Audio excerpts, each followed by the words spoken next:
Wishing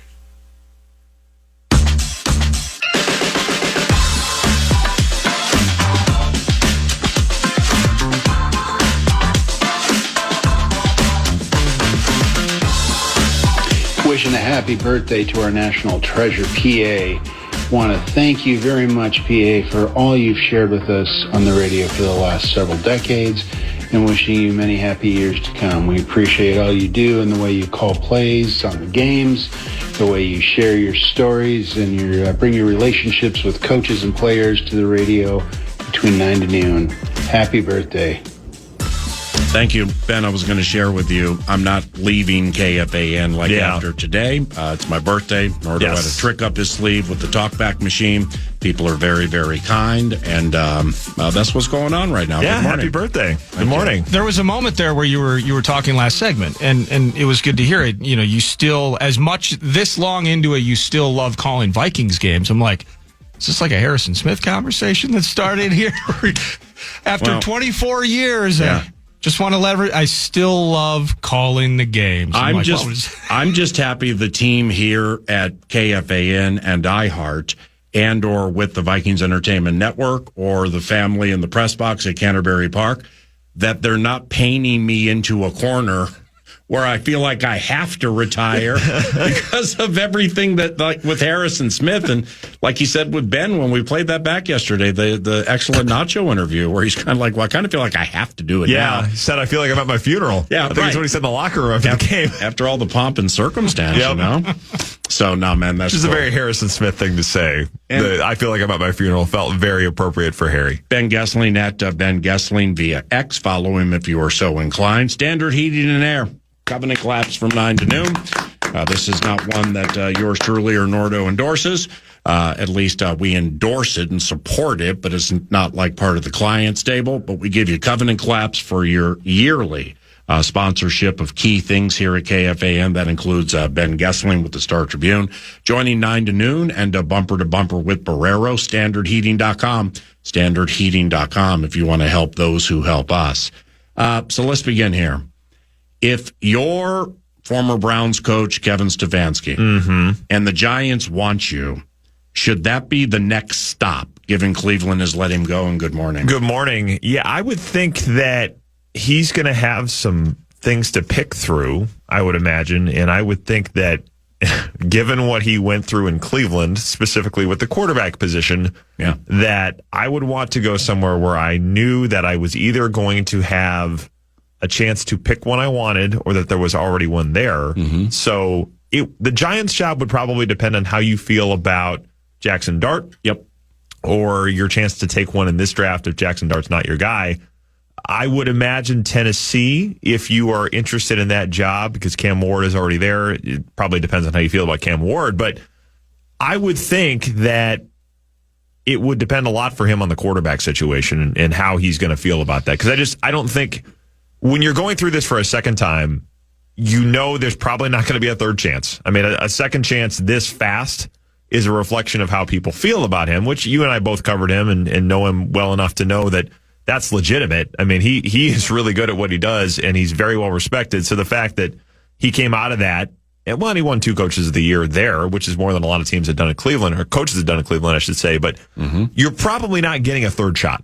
So the second one has to be one I think that you are pretty precise about knowing exactly what you're walking into and how sustainable can this be for me. So I think a lot of that is going to have to do with the quarterback. And if he feels good about Jackson Dart or where they could get one, I mean, picking as high as they are in this draft, it depends on what you think of this draft class. But I think a lot of his decision has to hinge on that because that will have a lot to do with how successful you are as the coach, depending on what the quarterback situation looks like. If you are a general manager, team president, or team owner running one of these squads that all of a sudden has an opening. And, you know more about the inner workings of what's going to take place in the National Football League than even scribes or announcers. And what I'm getting at here is I do believe there is a chance if Green Bay lays the proverbial egg, Matt LaFleur, they'll move on from Matt LaFleur. Yeah. I'm gut vibing that. So therefore, Cleveland, Atlanta, and the Giants setting up interviews with Kevin right now. Would you and I believe at least one of them will do this. Yeah. This here, okay, and this number here, which is fat, this is in front of you for the next 48 hours. Yeah. And if you don't sign it, it won't be there after certain teams play Saturday, Sunday, and Monday. So a version, in other words, of what happened in Minnesota to get Kevin Stefanski to Minnesota. Oh, yeah. When the Vikings said to Brad Childress, we're not letting you get on the plane to Green Bay. And Brad Childress, of course, brought Kevin Stefanski with him from Philly to Minnesota. That's right. So, yeah, so there's similarities there. Mm-hmm. Would you do that if you were Joe Shane or if you were the part of the Mara family, you own the Giants, you got a quarterback you think you like. Yep. You got Scattaboo and the way he plays, and you got Malik Neighbors coming back. You got Abdul Carter, who showed a pulse at the end of the year. Right. And you got good draft Brian picks. Burns. Yeah, Brian Burns, too, off what he did with all those sacks. Mm-hmm. I mean, if I run that team, I would have to say, look, we're not trying to be bleep holes here. Right. We're running a business, man. And we know if Green Bay offers up a dub, that guy could be gone. Right. Tomlin may retire. So Harbaugh may retire. Mm-hmm. He's not in the playoffs, but nevertheless, he may retire. Yep. So there could be some more perceived desirable situations. That's why we want you to either sign this now, because if you don't, it won't be there in 2 days. Yeah, I think knowing the timing of things, it makes sense to play aggressively because I do think he's going to be in demand. The Packers job, I think, would be attractive to a lot of coaches because the main thing is you're not dealing with an owner every time anything happens. There's not somebody that's kind of going knee jerk on things, and there's good owners and bad owners and everything in between in the NFL, but you don't deal with that in that particular situation. And you know that there's already a quarterback there. I mean, it depends probably how you feel about Jordan Love. There's different theories on that, but it is structurally a pretty attractive job. Yeah. So always has been. Yes. And it will continue to be that, I think, as long as that team is kind of doing things the way it's done them. So if you're another team, and I think the Giants, it's one of those legacy ownership groups. The Steelers are certainly the same thing.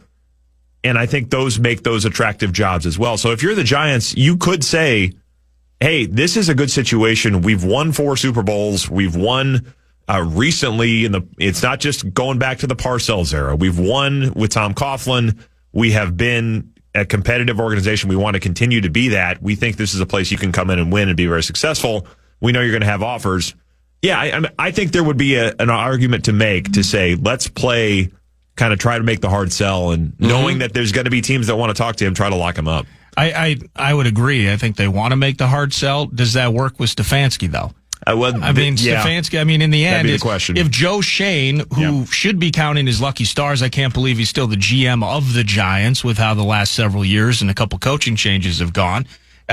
He should be counting his lucky stars. He's going to say, hey, you got until Saturday night. And Stefanski's like, all right. I just feel like Stefanski's at a spot where if he is so in demand, that the leverage piece can work both ways. Yep. Where in the end, if Joe Shane really truly believes in him to the point where he wants to get him before he gets in the door with anybody else and has another interview, I would feel like Stefanski, if you really want me, that job will still be here on Monday. Happy to chat with you later this week. We'll do lunch, the whole thing. Yeah. Jackson Dart, not sure about him, but I feel confident in my scheme and the whole thing. Here's what I want. Here's what I would do. But yeah, I got till Monday. No, we need to hear from you before set. No, I'll talk to you Monday. Yeah. And I just think if he is in demand as it feels like he would be, and there'll be other offensive coordinator names and some people that maybe we haven't even really thought about or heard of that emerge as hot candidates into this cycle. That'll happen, but I just feel like Stefanski should be in a really positive spot that if he wants to sit for a year and spend that Haslam cash with the leftover on the contract, or if he wants to jump right back in, it kind of feels like he can pick his destiny in that regard. Yeah, the cash is an interesting question too, because is there offset language to that cash? Probably, I would assume. I think there usually is offset language in coach contracts, and you also have Rooney Rule requirements to meet there too if you're the Giants. So that could be part of the timetable too. How can they go fast enough to do that when you've got to, I think, do 2 interviews to satisfy the Rooney Rule requirements at least. So, and I would think that's a team, given where they factored in the Brian Flores situation, that probably is going to say, we need to make sure we are doing things the right way this time. So that's all worth considering as part of this conversation.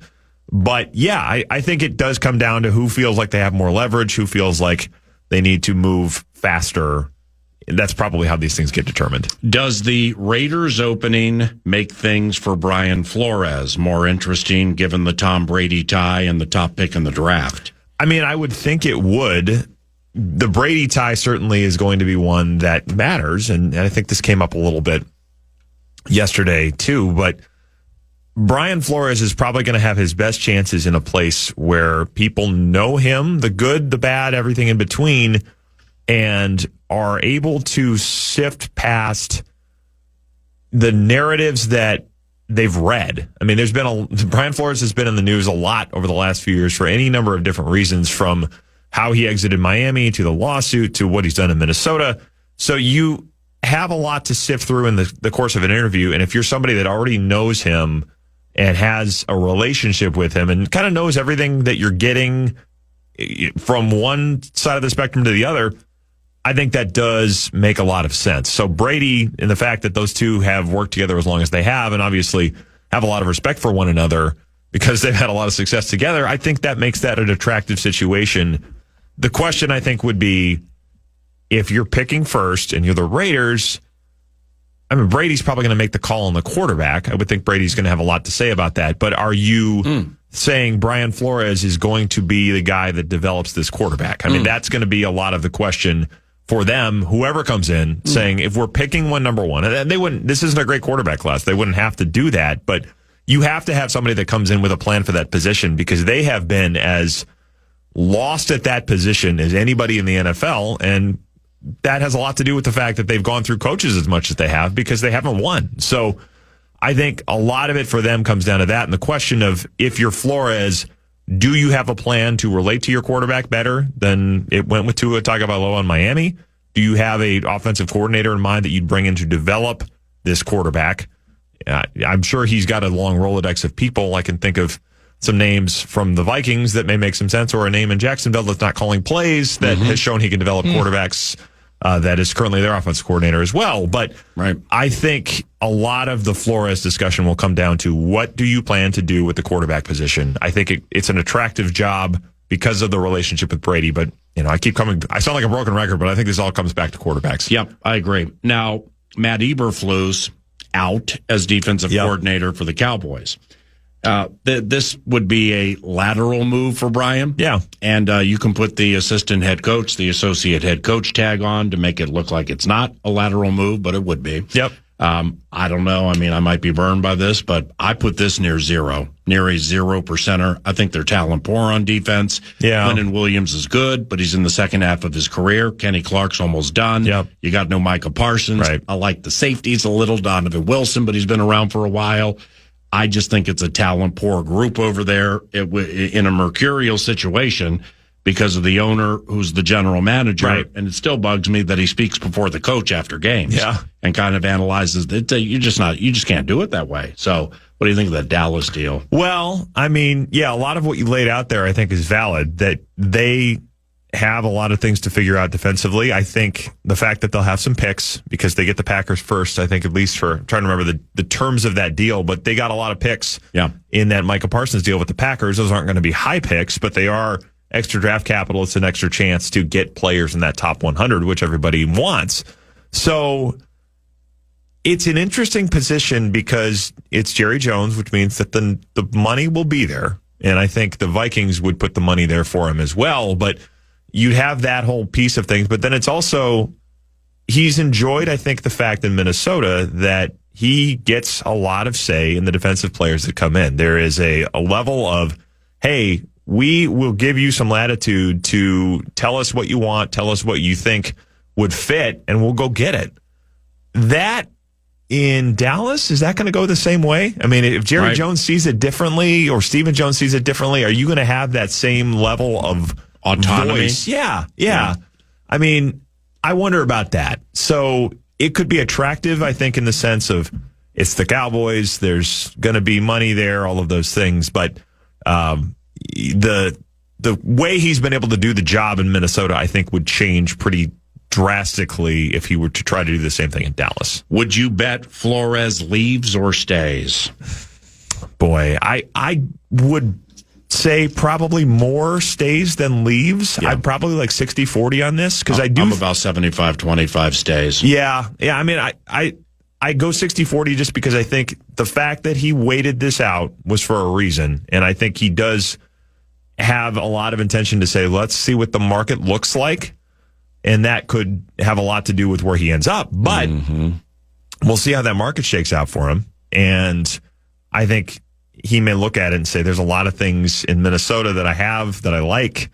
I like working with Kevin O'Connell. I like the way that I get to shape the defense how I want. I mean, that level of autonomy, like you say, I mean, what he did these last 3 years was not, there was no precedent for that schematically in the NFL. It was a total out of left field kind of thing. And say, I'm going to basically take what Pat Narduzzi did at Pitt, adapt it to the NFL, and Kevin O'Connell like, yeah, great, go for it. If you want to do it, I trust you. I mean, that level of just ingenuity and that level of kind of total out of the box thinking on what they did defensively, I'm not sure how many places as a defensive coordinator you'd get that level of latitude. And it worked spectacularly well, and you've seen teams start to copy it. The understanding of, yes, you can blitz this aggressively and not get burned in coverage. I think we've seen some of that change around the NFL as a result of the Vikings showing it to be done. So maybe it's not as big of a leap anymore, but just the principle of saying, we are going to trust you to do this and build the defense with the people you want to make it happen. That is a unique thing, and that may be a lot of what gets him back here. I'm sure it's going to be part of the conversation that Kevin O'Connell has had with him of, hey, we give you a lot of that here, and would you have that everywhere else? I don't know. So that may have a lot to do with what happens here, too. Kwesi and Kevin have their season recap presser Thursday. Yep. Do you think we'll have Flores clarity by then?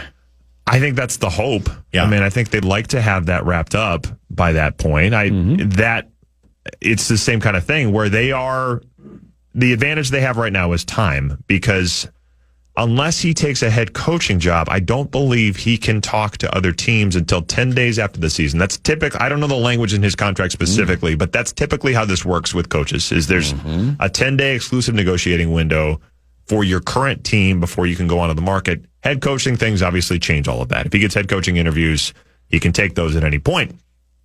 But I think the Vikings would try to move quickly because they have this exclusive negotiating window at this point. So it depends probably. Does he actually want to go out and talk to other teams about defensive coordinator jobs? Yeah. Does he want to wait to the point where that happens? And you run the risk, I suppose, of the Vikings saying, all right, then we have to consider our options too. And if that's not you, that's the risk you take. So I think they'd like to have it done. My gut would be that it's not, just because I wonder how much of a negotiation there's still going to be. I know that would certainly be, they'd like to be able to be at that podium Thursday and say, yeah, this is done, and we're excited to have him here for the next several years. I make McCarthy heavily favored to start week 1 next season. Do you see it that way? Like, I'm like -7, -800. Boy, I mean, and I do believe that individuals will be brought in. Yeah. But I just can't get myself over the hump to think that so-and-so will be brought in to compete for the job. The big reason Daniel Jones left. Right. Yeah. I mean, I think it's going to depend on what you promise people, because I think part of the reason Daniel Jones obviously left was it was not the money. Like, the money was there from the Vikings. It was, I think I have a better chance to win this job in Indianapolis than I do in Minnesota. Well, they were honest with him. They were. But we want to go with JJ. We're going to support him. Correct. See ya. And has that changed? I mean, if they were to have that same conversation with Daniel Jones or anybody else this March, would that be said the same way? That's where I wonder a little bit. But I do think the cash they're going to put into it is going to be limited because they don't have a ton of cap space. I don't think you're going to go out and pay a quarterback market level money to compete with J.J. McCarthy. If you're bringing somebody in, it's somebody who's going to start. In that case, you're probably trying to trade J.J. McCarthy and not having that battle back and forth. If you're talking about somebody making, not market level money, then that person's not going to necessarily have a claim on the job, which means it is going to be a competition, which means that person that you bring in probably has something of a ceiling. So that, I think, would play in McCarthy's favor. He's been in the system. I think the hope would be that he continues to develop, continues to mature. We've seen a lot of need for that, but a lot of this will depend on how aggressive they get. Yeah. And that's why I think it's more likely than not that he's starting, because the other thing is they understand that this stuff takes a while, and this stuff is not going to be solved in 10 starts, but you also have to have some options because he has to be better than he was this year. There's just no way around that. With back to Flores to close here. With Brian, and 9 to Noon has discussed this quite a bit. It will take a certain type of owner. Mm-hmm. Okay, so the Rooney family. Yep. Mark Davis, Bob Kraft, maybe Arthur Blank to a certain extent, Jerry Jones. It would take a certain type of owner that has, je ne sais quoi would not be the right, have a swashbuckling side to them where it's like, well, we don't care about the law. We don't care that you think refs are going to drop more flags in our games because of these lawsuits and we hired this guy. We don't care about that subterfuge. It's Vegas. When I say 75-25, most of it for me is that Las Vegas job. Yeah. Is if Flores were to be hired as a head coach, I think that would be the spot because they can get a quarterback, whether people like Mendoza or not. Right. They can draft a quarterback. They have Max Crosby. He's shown what he can do with perceived middling individuals, middling players. Yep. And the Davis family forever has rolled that way. So that's kind of where, I cast my gaze if he were to get a head coaching job. You think that makes sense? There is an iconoclastic streak in the Davis family that I think would probably play into this. Yes. I think that plus the relationship with Brady does make some sense. Ben Goessling, Star Tribune, StarTribune.com. Thank you, Standard Heating and Air. When we return, Nordo's going to guide us through a Vikings free agent related segment we think you'll like. It's 10:30. Good morning. It's 9 to 9. You're listening to The Fan.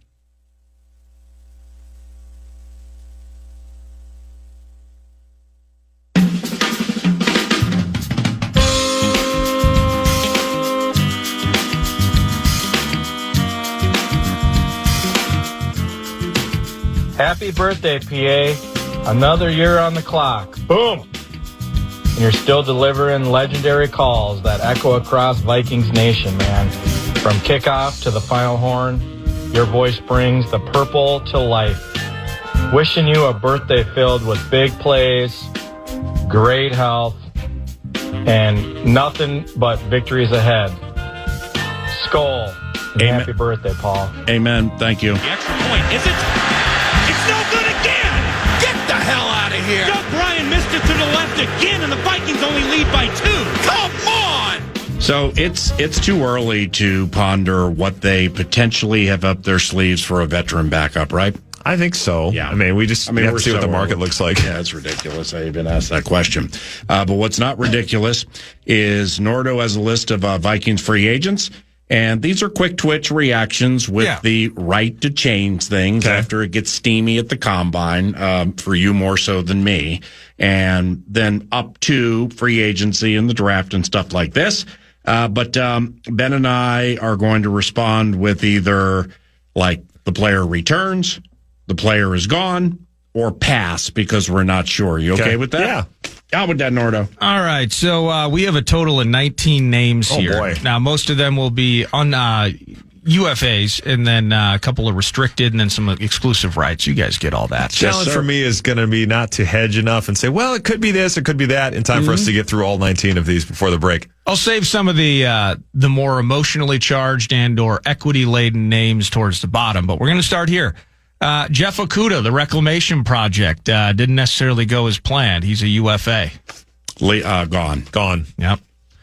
Tavier Thomas, old special teams and filling in where he can get in. Tavier Thomas. Led them in special teams tackles. Yeah. I'd say gone. I could see him back on a cheap deal just because of the special team stuff. So I'll say back cheaply. Yeah, I could say back. I'm not saying that you can, find a Tavier Thomas at every 7-Eleven, copyright Mike Zimmer. Right. But nevertheless, he Tavier Thomas, because so few had heard of him, it's actually been in the league like 7 or 8 years. He has been, yeah. So previous with the Bucks, maybe? Yeah, the Cardinals for sure. maybe the Bucks, maybe the Panthers, but he's been around the block. So if I'm quite fond of him. I hope he returns. Very good at what he does, but you just never know with that spot. Justin School having to fill in. Of course, we added him for insurance with the Darisaw injury, and it was tough to go. Had some good moments middle. Maybe it just wasn't going to work towards the end, but all the same, Justin School being put on the field for a lot of snaps this year, given what we expected. I mean, they like their backup tackles. So can they do better? I think is the question. Mm-hmm. I'm going to say he's back with the possibility that I say he's back because they want to staff that position. The hedge there is, do they find somebody else to do it? Yeah. I'm gonna pass because I honestly have no idea. Yeah. But when Eric went down that road, my first thought was, all right, well, before figuring out what you're going to do with School, you better get squared away with 71. Mm-hmm. I mean, because the in and the out and the 10 plays and then IR out of nowhere. Yeah. Maybe not game day workouts, the whole thing. The unknown was a problem. So that has to be squared away. Yeah. Yes. Rondale Moore technically is a UFA, but sadly due to injury, never really was here in totality. Gone. I think gone. Ryan Wright, the plus-size punter. We need him back, don't we? Extension. Yeah, I think he's back. He had a great year. Fantastic year. Of all the QB names that'll pop up, we'll be asked more than once about the NDSU cat, Carson Wentz. Carson Wentz, shoulder's going to be healthy, maybe enter 2026, and maybe that's an tough. answer. A full off-seat veteran backup. Yeah. Was mostly fine. Right. Plays through pain, clearly. Full off season. Clearly, yes. Likes it here. Right. I mean, I have to pass because I think they're going to sniff around a bunch of other options. Yep. Including potentially some very high-end options. Yep. From a sniff-around standpoint. Right. All those fans in the 701, they bought the number 11 jerseys. I mean, gosh, return on investment. If he came back as the backup quarterback, I wouldn't be surprised. No, I wouldn't either. And I wouldn't be offended. No, I think if you decide we need somebody that's a veteran that is not necessarily straight out 50-50 competition with J.J. McCarthy, but can get us through if needed now that he's had time in the scheme. Yeah, I think I could get down with that. I will also pass, but I would not be surprised if he's back under the circumstances we just laid out. I like the way Ben put that. I can get down with that. We need to get down with that too. We need to keep the battery in place, right? So DePaula, can we get another year of elite long snapping from DePaula? If he wants to be here, 38 years old. Yes. Yeah, he's in if he wants to be, I think. Matt Nelson, reserve tackle, wasn't really familiar with his activities. Brett Rippon, the in and out aspect of the QB. Can we say gone on that? I think gone. Ty Chandler, interesting name. Or maybe not interesting. No, it is an interesting name because he's fast. O'Connell adores him. He's very good on special teams. Yeah. He's got some kick return to him. I think on Miles Price. So what are we looking at here? Jones future because of injuries and where he is in his career. And money. He's expensive. There's void years, but they could save some money. It's one more year at like 11 or 12, maybe? Yeah, there's void years, so you can mess with the cap number if you want to, but then you're kicking money down the road, which is fine. They can do it. I say Ty Chandler back, returns. I think I will say that as well because of the special teams, and they have put a lot of time into him. The pass protection has been the issue, but if they feel like, hey, there's enough upside here, maybe that he's helping as a running back a little, but certainly the special teams, because if you lose, you're going to lose C.J. Ham, Tavier Thomas, if he's gone too. Like, you need special teams people you can trust. So, yeah, I think he's back. Yeah. Ivan Pace is an interesting one. Loses unrestricted? Restricted. If you put the right of first refusal on him, he's an undrafted free agent, so you don't have draft pick compensation tied to it. I think they gone. I would tend to go that way as well. I could see them putting that tag on him and saying somebody else go take him. Mm-hmm. I think if you take all of the how do they feel about him stuff, if you just go on that basis, I think he's probably gone. Well, the layering of it with zero is fascinating because the guy who took his job. Yep. Well, I mean, he had by far the best season of his life. Yes. And when Duvernay got that season-changing kick return. Yes. If you believe Ivan Pace Jr. was the major culprit, who went free will on it and outside of the plan, and it kind of changed the season. And then you look at his snap counts moving forward, where they diminished greatly. Yep. The team will have to get past that moment. Yes. They'll have to Which cost them the division. And let's be clear, as it worked out, it cost them the division. Well, I mean, that's assuming the other games went. Yeah, it is. They would have to beat the Packers. The Packers would have played starters. You're a 94.5% winner in that game if you can just stop a kick. Right. And so if you believe that it was his fault, and if they can't get past it, then 0 becomes a 0%er for the old return. Ben Sims restricted, whatever. I mean, best of luck to him, but all the same. Bo Richter, kind of interesting, but not interesting. I think Ben will be on the team. You think Ben Sims will be? I like him. Yeah, I think they'll bring him back for organized team activities. I see what you're saying. Bo Richter, maybe a similar spot.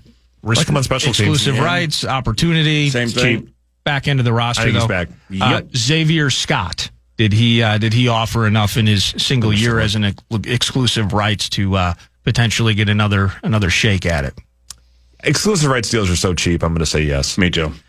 Jalen Redmond, exclusive rights. I mean, you got 100% back. We got to do something with Jalen here. When they go to cutting, whatever money they save, he gets part of it. And he's probably in mind as part of some of those moves. Yes. That might be taking place. Yeah, fairly We're probably going to get to at the end here. How about this name, Jalen Naylor? Jalen Naylor. So I was thinking about it, and for some reason it popped in my head when we were talking about this PA.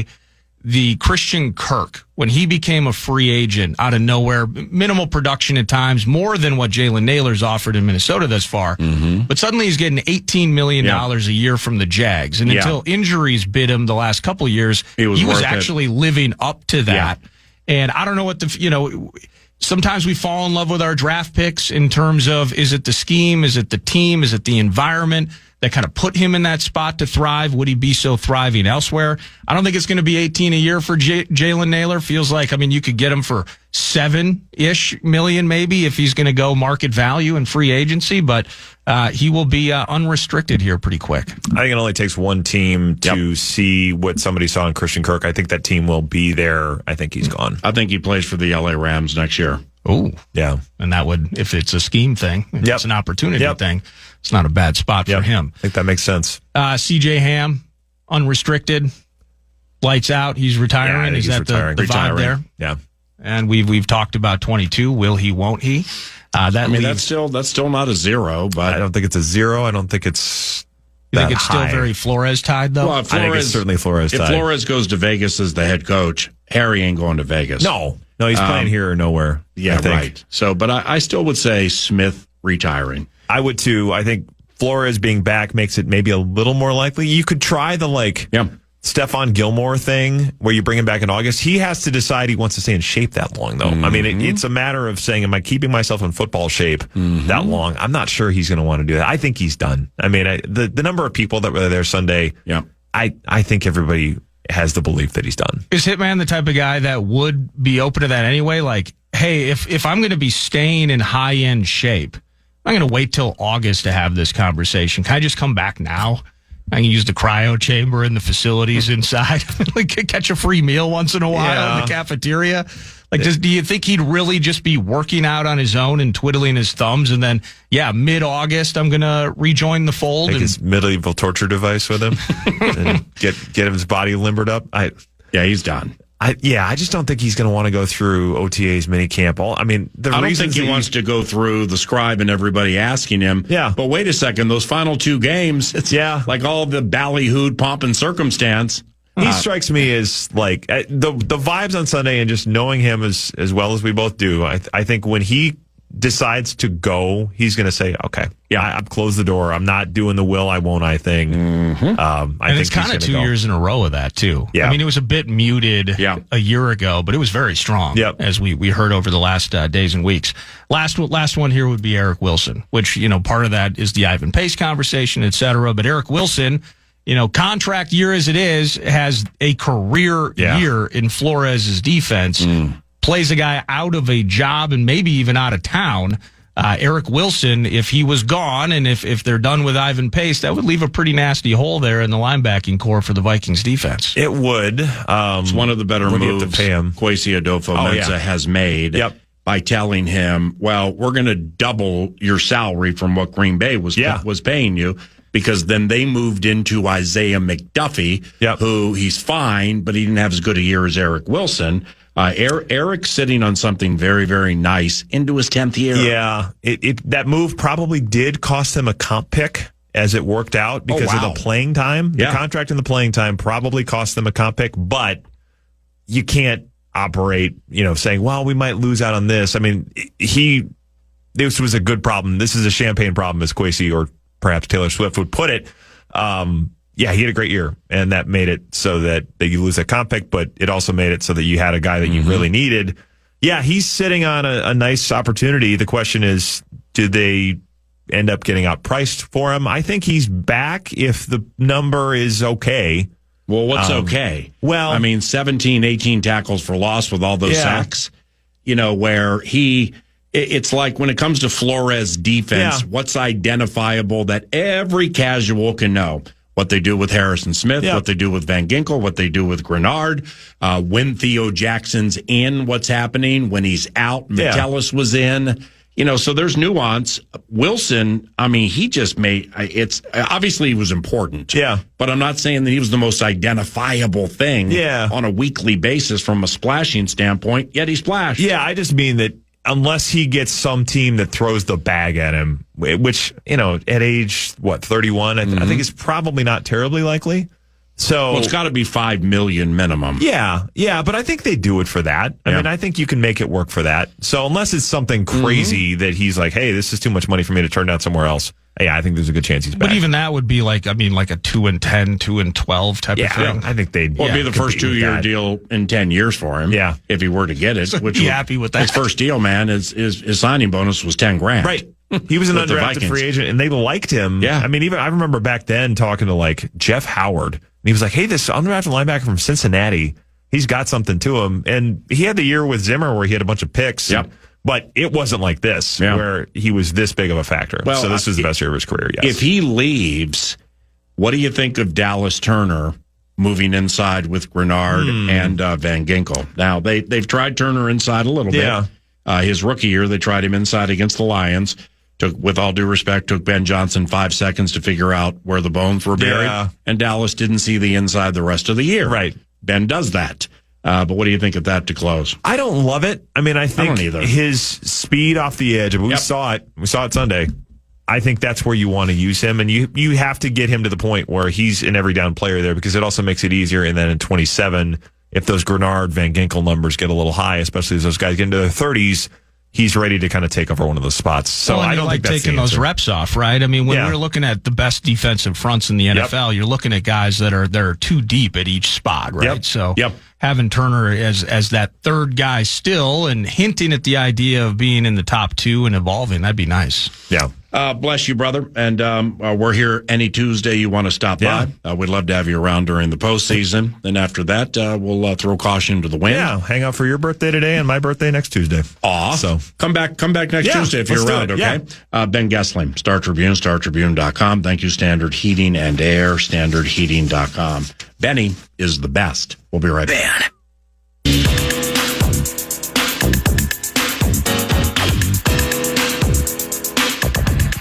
Happy birthday, PA.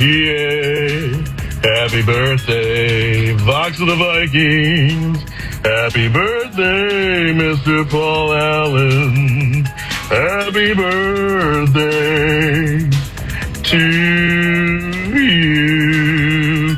Happy birthday, PA. You absolutely rock. Voice of the Vikings. Skol, baby. Matt from Laconia. Cumpleaños feliz. Happy birthday, the Big 6-0. I remember skipping geography class for Mr. Tim Walls out at Mankato West High School, listening to you and Puffy as I walked across the bridge out in Fancato. Hey, love hearing you guys on the radio, 20 plus years. Only skipping you on the national broadcast for Kevin Harlan. Enjoy your birthday. Puppy. Kevin Harlan, up high, down hard. We call that the high hard one. The high hard one. Gracias, amigos. Soy Pablito. No tiempo para diablo. Viva Dios. Gracias. News to Nord is brought to you by the Casino at Canterbury Park, CanterburyPark.com. And you can go to the website and learn about all the special events. Of course, we're all patiently awaiting a live racing season to kick off in the spring. Let's get some horses going. But it's poker, blackjack, and table games all year round. And again, CanterburyPark.com is the spot to go. Minnesota Wild lose last night in a late one, 4-2 to the LA Kings. It just feels like the Kings have been a difficult beat for our favorite hockey team for many years. We're going to have Alex Stalock on. Alex is going to join us. His analyst work continues to grow, continues to flourish. And the Kraken around the corner, that'll be on Thursday night before they return home after a 7-game road trip. This is the first game they've lost on said road trip, by the way, in regulation. Yep. But tough couple days against LA. Go beat on the Kraken, come home. And those talkbacks have been playing, by the way. The reason, not just people who want to wish PA a happy birthday on his 60th, but there are Wild tickets attached to it. At the end of the show, I'm going to pick a winner, and one of you will get a pair of Wild tickets for the Devils game Monday the 12th. So thank you for participating in that and wishing the host a happy birthday. PA, we had head coach Chris Finch on this morning to open the show. Miami Heat.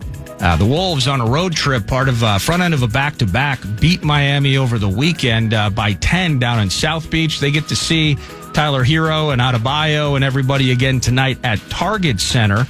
The Wolves with an opportunity to double up on those Heat.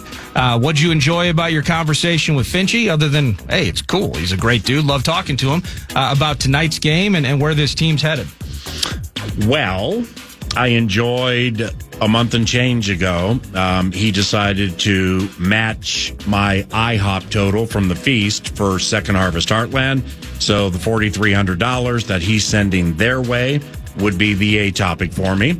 B, they missed Tyler Hero when they beat the Heat a few days ago. Tyler's been out for a little while after coming back after being out for quite some time. Finchy believes Hero probably will play tonight. For those who are basketball snobs looking for the best to go in against the best, I'd like for Tyler to play tonight too because he's fun to watch. I enjoyed that piece of information and how he broke down a quote that I shared yesterday 9 to noon from Anthony Edwards, secured by Johnny Athletic when the team had lost to Atlanta before they beat Miami, where Edwards basically was like, I don't want to paraphrase it like I did yesterday, but Anthony said, most of the time we don't listen to the game plan. When we listen to it and execute it, we're pretty good. So then I followed up with how does a coach work his way through that piece of honesty. Edwards then said after that, asked why they don't follow the plan more frequently. Anthony's like, I don't know. We're hard-headed. We want to make the game harder. We listened tonight, which was against Miami the other day, and it worked out. So I really enjoyed that part. I don't generally tout the podcasting of 9 to noon. If you're meant to find it, you'll find it. But if you like Finch and or the Wolves, that interview has some good podcast ability to it. Yeah, and it'll be podcasted and available around 1:15 today with the free iHeartRadio app, and that's where you're going to listen to the Howl this evening at 7 p.m. Big Ten basketball is on the Fan tonight. Pre-game at 7:30, tip-off 7-ish. Go for men's and Iowa. So a little border battle. You'll get to hear that right here on the Fan. I saw this. That's kind of interesting. So at 11:20, again, we're going to bring up just a little segment. Just would Flo go? Yeah. As in Brian Flores and maybe some open opportunities that are presenting themselves in the NFL. Now, part of this, do I really think that Flo is going to go to the team I'm going to bring up today? No, I really don't, but it's intriguing, and it's an opportunity for us to break down really some teams that are in turmoil and in transition, and we'll get to that 11:20. The reason I bring that up, though, is they have a big quarterback a big quarterback quandary in front of them, and so you'll hear that name later, but this name now, speaking of quarterback conundrums, Tua Tagovailoa. getting a fresh start in 2026, quote, would be dope. So I saw that, and his quote here, let me see here. He's got the $212 million extension. He was asked after just the events of this season that if he would be interested in a fresh start. That would be dope, he said. I would be good with it. And he actually went on even to confirm with the Miami Herald, he is indeed referring to a fresh start with another team, though he did not go so far as to say he would request a trade. You can read more about that at ESPN. But now I jump over to Spot Rack. Bites. Yeah. Spot Rack.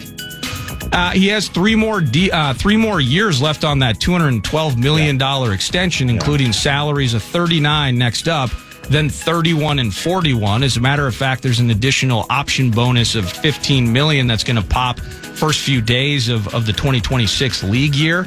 So some of that starts to drop off in heavy numbers over the final year or so, void years, whatever. I'm not Rob Brzezinski. I don't understand all of it down to the penny. But in the end, if he did get a fresh start somewhere else, if it was with your favorite team, would you be happy about that?